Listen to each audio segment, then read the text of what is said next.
สวัสดีค่ะ สวัสดีครับ สวัสดีครับ คนนอกบ้านอีสานเมืองมวลแฮกไซหุดนิมนต์ศิลป์ทินเมืองศรีครับวันนี้เอาพ่อ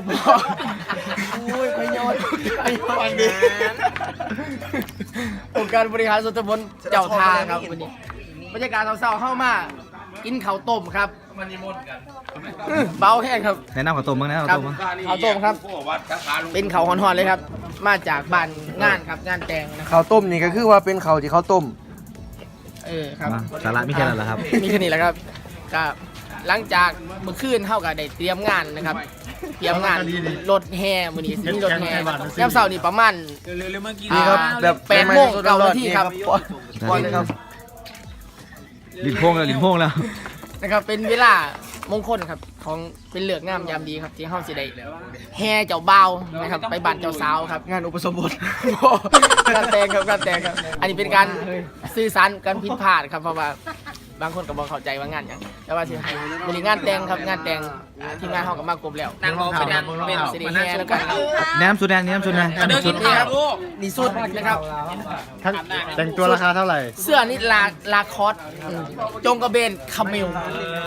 อันนี้ขโมยครับพาวนะฮะก็เป็นมุกเช้าๆนะครับเงียบๆเช้าๆเพราะว่าช่วงบรรยากาศเย็นๆนะฮะก็ให้ติดตามด้วยนะครับติดตามช่องนี้ฮะติดตามด้วยนะครับ ฝากกดครับฝากกดครับ ฝากกดสับตะไคร้ สับโพสิไคพริก บะกรูด ใบบักนาวมะพร้าวส้มโอไซโยโฮเอ้ยบ๊ายบายนะครับเดี๋ยวเจอกันนะครับเจอกัน ด้วยเด็กไหนไปด้วยเด็กนี่แม่หน่อยแม่สวัสดีครับผมนายอนุวัฒน์ลำเจือก เดินรีบอาบลูกนี้เมื่อกี้อุ้ยก็เป็นห่วงเสีย สวัสดีครับบรรยากาศนี่คือจีพอแพ่เจ้าบ่าวแล้วครับว่าหันกระซึมไม่ใช่ไหมไปไทยหรือซิเขาเห็นตีมมาก จังหวัดจังหวัด รักนี่ หลักพัน ลอยหนึง แนะนำแนะนำแนะ เอาเลยครับ นำแนะนำ นี่ครับเป็นขบวนเฮียของเจ้าบ่าวเป็น ยังเป็นอพปลบ่ดิอพปล จะ ก็มา เป็นก็จะเป็นท่านนี้ก็จะเป็นทีมงานกองยาวครับเดี๋ยวเขาจะเฮียรถมากมันหอยครับ พยาคนนึงพยา นี่ครับด้านหน้าขบวนมีผู้สาวนี่เท่าเลยเขาแล้ว สองคนเนี้ยเดี๋ยวสองคนนี้ไปถือต้นกล้วยพี่ รถกล้วยครับพี่ต้นกล้วย แต่งตัวดีมาถึงตัว เป็นตัวดีไปถือตัวจ้า มีผู้สาว2 คน อันนี้กระเทยเขาสิวัดเป็นระดับเลยครับ คือเป็นกระเทย ไอ้เท่ากว่าสีข้างหนาสินะแต่ว่าผู้นี้ก็เท่าอะไรหรอกเอ้ยน่ารักยังน่ารักแต่ว่าเลยว้าอันนี้ ก็จะตลกน้องยังเด็ด เดี๋ยวไปเอาของกันเอาของ จะหนีได้ เอาของบรรยากาศนี่เตรียมขบวนทิ้งงานนะครับรถนะครับรถเฮกำลังมาครับรถเฮกำลังมานี่ครับคือทีมงานเจ้าบ้าน เขาพูดต่อที่พี่ทำเป็นปะ ครับผมนะครับนี่ครับพ่อที่เพื่อนให้ความอนุเคราะห์ที่พักเราเมื่อคืนครับนะครับนี่ครับที่เขาแก่ครับนี่ครับอันนี้เขาแก่ครับเขาแก่ถ้าเจ้าเบายันตั้งคำหน่อยเอาเกิดเข้ามาเถอะผู้ครับผู้พันกันข้อมูลซื้อครับนี่ซื้อดูแล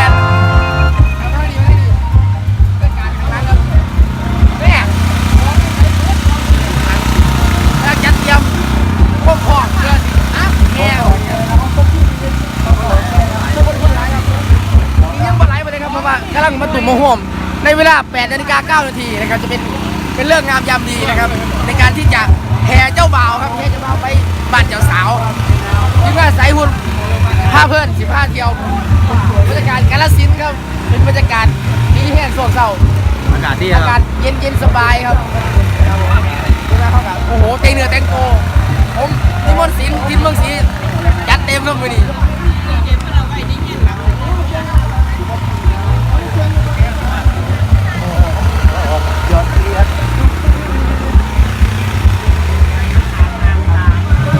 การจัดเตรียมขบวนเดี๋ยวมาพบพอส่วงแห่กันแล้วกันเนาะ ตามครับติดตาม ตามยังครับ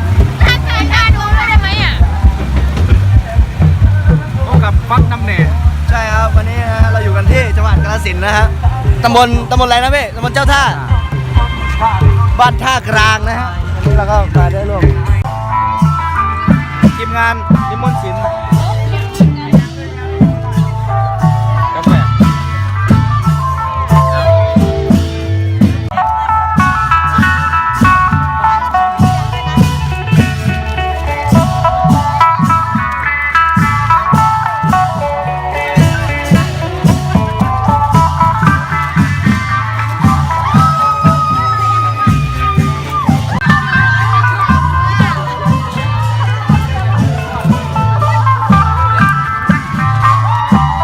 มันต้องหาวมันต้องหาวหาวหาวหาว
แต่ เป็นไงบรรยากาศมื่อนี้ครับ ฮ้อนครับ เช่นแล้วมื่อนี้ เสร็จแล้วครับตอนนี้เฮากำลังสิไปนิมนต์เปลี่ยนชุดแล้วก็สิมาเปล่ามาในนามผมหัวหน้าวงนิมนต์ศิลป์ทินเมืองศรีก็ถือว่างานนี้มันดีครับดี ครับ ตอนนี้นะฮะเสร็จพิธีเช้าแล้วฮะตอนนี้เราก็ครับเรากำลังกลับไปเปลี่ยนชุดนะฮะเพื่อที่จะกลับมาร่วมงานช่วงสายต่อนะฮะตอนนี้เราแห่เช้าเสร็จแล้วนะฮะดูนะครับสีหน้าคนข้างหลังฮะครับฝากติดตามช่องคนนอกบ้านอีสานบางมวลครับเดี๋ยวตามกันต่อไปเลยยอดนะ ไข่คาคิงครับผม ตะไคร่ค่าคิงของเรา ผมอยากให้ทุกคนรัก ในนามผมหัวหน้าวงนิมนต์ศิลป์ทินเมืองศรีครับผมถือว่า อย่างที่ ดีมากครับโอ้โหสุดยอดครับสุดยอดอีหลีสุดยอดอีหลี ครับเจอกันใหม่คลิปหน้าครับคืนนี้บ๊ายบายครับ ทุกเดี๋ยวลงซินคลิป